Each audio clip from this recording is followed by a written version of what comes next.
I quit my high earning position, my job, moved to Panama with no backup plan. And here's why I'm sharing this. Because obedience isn't glamorous. It's messy. But I'm going to share with you what the last 30 days have looked like. This video is about the obedience, the loneliness, the doubt, the confirmations, and what all has transpired. So I have always been obedient to the word of God and to hearing God. I've always been obedient to doing the things that I felt like God was urging me to do. But this instance of me leaving my purchasing director job was a little different.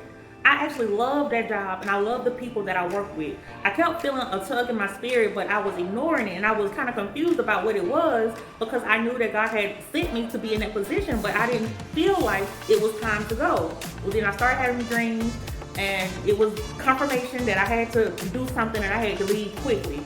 Not only that, I had already received a download about my inventory management software. It was just time for me to move, and it was time for me to move forward with a little bit of clarity, with some uncertainty, and I didn't let my faith hinge on the unclarity. I just took the leap. I turned in my resignation, and that was in the past. So I had been telling people that I was leaving for at least a year. And I think that some of my family members didn't believe me. They thought I was going crazy, which I probably thought I was going crazy at some point too, because I was having mental health issues and stuff.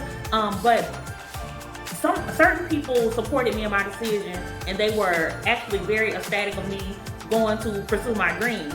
That they recognized and were inspired by me not playing it safe. But then some conversations with other people, such as family members and some close friends, was kind of hurtful, and some of the things that they said, like, don't go do that, why would you leave your good paying job, you don't know what are you gonna do, where you gonna go, things like that. But I have come to learn that in order to be obedient, you have to be willing to forego everything that anybody says and let go of control. So the logistics, what did I pack?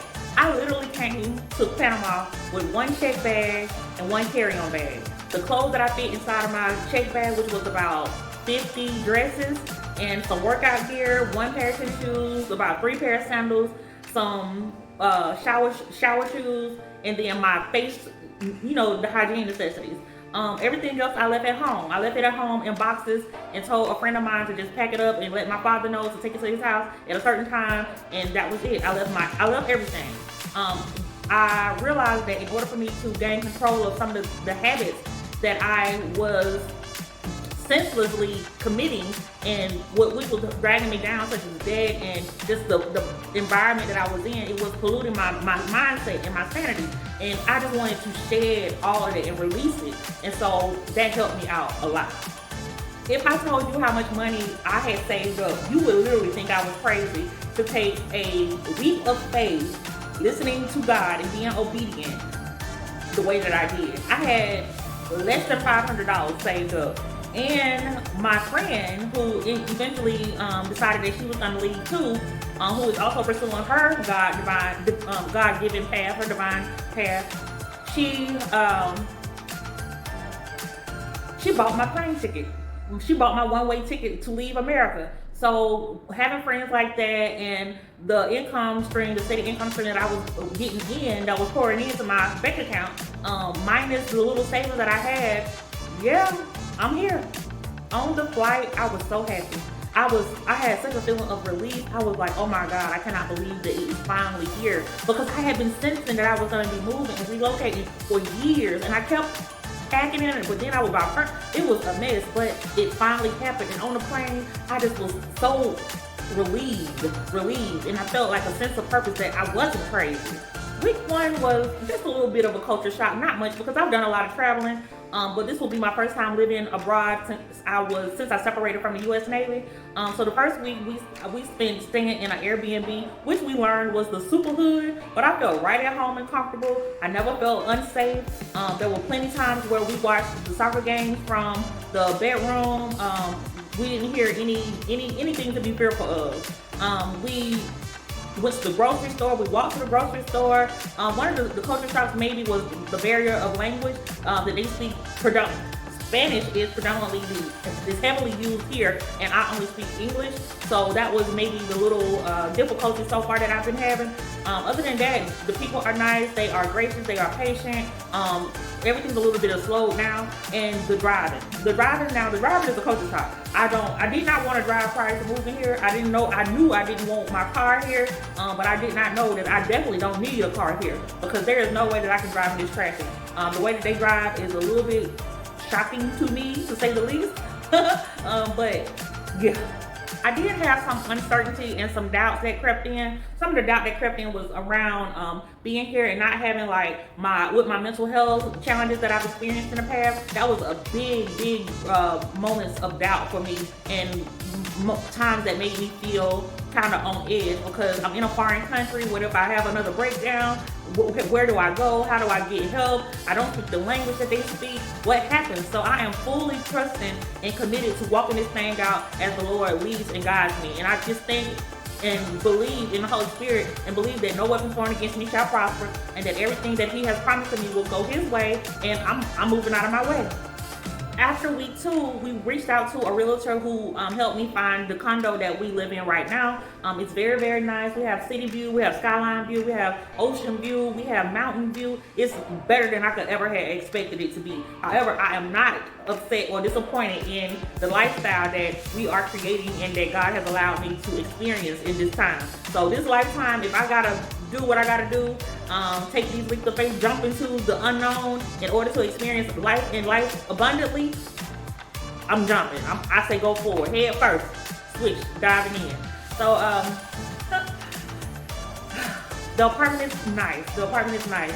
So now that we have gotten our footing set and grounded, and I'm level with my feet, level and head clear and stuff, I have been adapting a whole new routine, getting my body together, want to have that hourglass figure, my eating habits. I go to the pool to do water aerobics. I just started doing that every day. I have books. Life is just in a peaceful transformation for me right now. Some of the other things is that, some of the daily routines is that I make sure that my calendar times is blocked off between a certain time frame so that I can really hone into myself before I start doing any work. And part of that work is now building on my software. So I won a grant since I've been here to develop my inventory management software, and it helped me tremendously to be able to bounce back after that $4,000 loss from the Shopify failed app that I initially developed. And if you haven't seen the video for that, you can go back to my profile, to my account, and find that video of the $4,000 failure. But now with the grant, I'm going to start developing curriculum for my shelf to hotels to help other people get inside of hotels, and then to further the progress for me getting more developer ideas. And then we'll launch into the deep with that as well. We'll go dive right into the deep end of that faith launch as well. The spiritual lessons that I have developed or gained since I've been here is that God doesn't always show you the full plan. He trusts that you'll be obedient and releases the next level, and you gain experience while you wait. So I am learning that the Lord is good, the Lord is kind, the Lord is great. What I'm working on now is 3 different projects, which I briefly mentioned: the inventory management software, which is my main thing. But then I'm also working on, which I just briefly mentioned, the Shelf to Hotels curriculum to help people, product-based business and entrepreneurs get their next level with reoccurring income by partnering with hotels, boutique hotels, and maybe potential partnership with chains. Who knows? We trust God in all things. As well as I am releasing a book. I have released a free download of the excerpt from my book called The God Strategy, The Work Behind Divine Vision. What I love about that book so far, and what people are praising about that book, is how God works in the mysterious ways that He is able to weave and maneuver in and out of the earth realm while we are partnering with heaven to build what He has commanded us to build here. Whether it be for the nourishment of our bodies, our souls, for the development of other people, for our brands, all the things. So it is for faith-based Christian entrepreneurs who transpire to partner with heaven while on earth, while building on earth.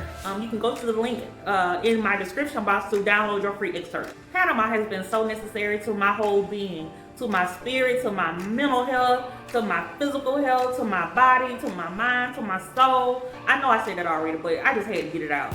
Panama has been perfect for me, and I think that this is going to be a great spot for tourism destinations. It's beautiful. The sun is bright. Early in the morning, the sun rises and it shines brightly on my face and on my skin, and I feel it. It is just the most magnificent place to ever be at this point in my life. So for this video, I want to give you at least 4 lessons that I've learned over the last 30 days. And the first lesson is obedience sometimes means getting uncomfortable, leaving your comfortable place. Lesson 2 is God doesn't always explain. He just asks you to trust. And that's hard, but trust. Lesson 3 is faithfulness in the unknown builds your capacity for the known. And lesson 4, this is a strong one right here. You can be obedient and struggle. It's not one or the other. So what's next for me is I am going to release the cohort for people that want to get their products inside of hotels. I am working with my book publisher to get it edited and released, and I'm working on finding developers. I want to know about you. If you have ever taken a leap of faith, what happened, where did you leap to, and what's going on now? Leave your comments and leave your story in the comment section. Thank you.